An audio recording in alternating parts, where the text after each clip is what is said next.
Subscribe कीजिए हमारे channel को और बेल आइकन को दबाइए हमारी लेटेस्ट भजन की वीडियो सुनने के लिए। राधे राधे, जय श्री कृष्णा। आज मैं आपको संतान सप्तमी व्रत कथा सुनाने जा रही हूँ। भाद्वा शुक्ल सप्तमी को संतान सप्तमी व्रत किया जाता है। इसमें स्त्रियां संतान प्राप्ति, संतान की रक्षा और संतान की उन्नति के लिए यह व्रत इस प्रकार है। अयोध्या के प्रतापी राजा का नाम नहुष व उनकी रानी का नाम चंद्रमुखी था। उसी नगर में एक ब्राह्मण था जिसका नाम विष्णुदत्त व उनकी पत्नी का नाम रूपमती था। रानी चंद्रमुखी व ब्राह्मणी रूपमती पक्की सहेलियां थी। एक दिन दोनों सखियां सरयू नदी के किनारे टहल रही थी। तब उन्होंने देखा कि बहुत सी स्त्रियां सरयू नदी में स्नान कर रही थी और मंडल बनाकर शिव और पार्वती की मूर्ति बना करके पूजा कर रही थी। पूजा में शिवजी के नाम का डोरा लेकर हाथ में बांधकर संकल्प भी ले रही थी कि उम्र भर तक वो ये व्रत करती रहेंगी। तब रानी चंद्रमुखी ने अपनी सखी रूपमती से पूछा कि अरे सहेली, ये स्त्रियां यहाँ क्या कर रही है और ऐसा करने से क्या फल मिलता है? चलो हम दोनों चलकर उनसे पूछते हैं। तब दोनों सखियां उन स्त्रियों के पास गई और पूछने लगी कि आप यह क्या कर रहे हो और ऐसा करने से क्या फल मिलता है।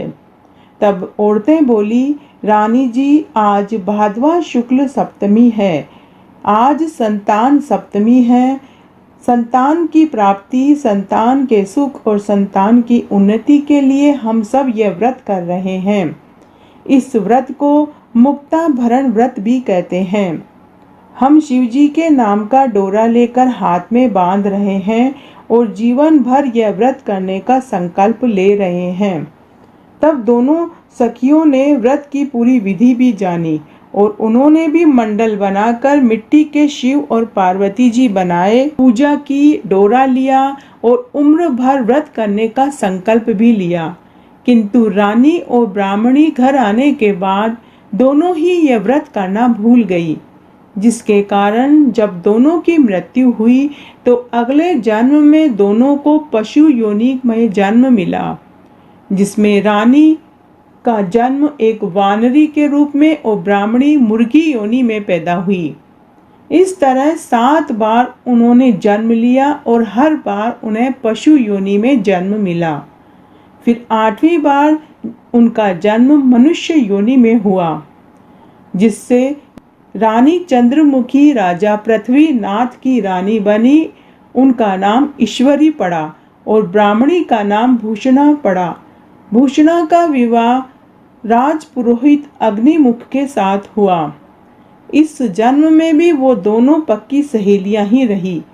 इस जन्म में भूषणा को पिछले जन्म का संकल्प याद आ गया, जिससे भूषणा ने शादी के बाद से ही संतान सप्तमी व्रत करने लग गई। इस व्रत के प्रताप से भूषणा को 8 पुत्र पैदा हुए। 8 पुत्र ही सुंदर, योग्य और गुणवान थे, जबकि रानी ईश्वरी को संकल्प याद नहीं आया। उन्हें एक गूंगा बहरा पुत्र हुआ और वह भी 9 वर्ष की आयु में ही मर गया। रानी के पुत्र शोक में उनकी सखी भूषणा दुख प्रकट करने के लिए महल में आई। रानी ईश्वरी को भूषणा से जलन होने लगी। रानी ने अपने मन को बहुत समझाया कि वो मेरी सखी है, लेकिन मन माना ही नहीं।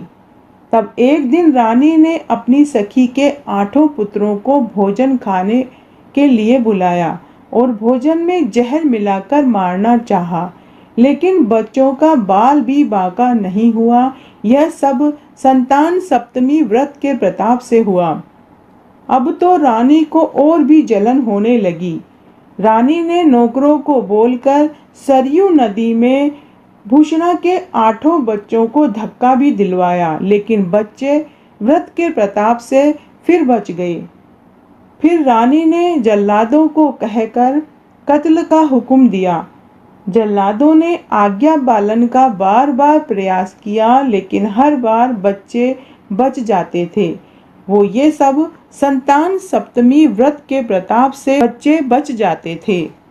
अब रानी क्रोध, ईर्ष्या और जलन को भूलकर भूषणा को महल में बुलवाया और पूछा, भूषणा सच सच बताओ, तुम कोई जादूगरनी हो या कोई टोने टोटके करती हो या कोई जंतर मंतर जानती हो या कोई जप तप व्रत करती हो?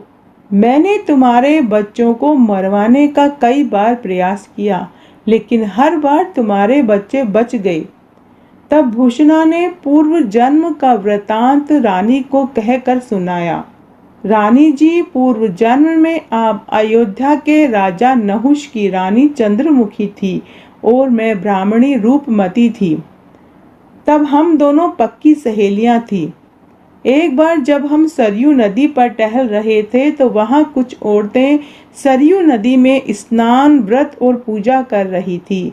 तब हमने भी संतान सप्तमी व्रत करने का संकल्प लिया और उम्र भर करने का निश्चय किया था, लेकिन हम दोनों ही व्रत करना भूल गए, जिसके पापवश हमें कई जन्मों तक पशु योनि में जन्म मिला और फिर 8वें जन्म में हम मनुष्य योनि में आए। इस जन्म में मुझे पूर्व जन्म का संकल्प याद रहा, इसलिए मैं शादी के बाद से ही संतान सप्तमी व्रत करने लगी। लेकिन संयोगवश आपको इस जन्म में भी याद नहीं रहा। उसी व्रत के प्रताप से मुझे 8 पुत्र हुए और वो सभी दीर्घजीवी रहे और माता का आशीर्वाद मेरे बच्चों पर रहा। इसी व्रत के प्रताप से मेरे पुत्रों को कुछ नहीं हुआ और वो हमेशा जीवित रहते थे। इसी व्रत के प्रताप से मेरे बच्चे जिंदा हैं। अब रानी ईश्वरी को भी सब कुछ याद आ गया।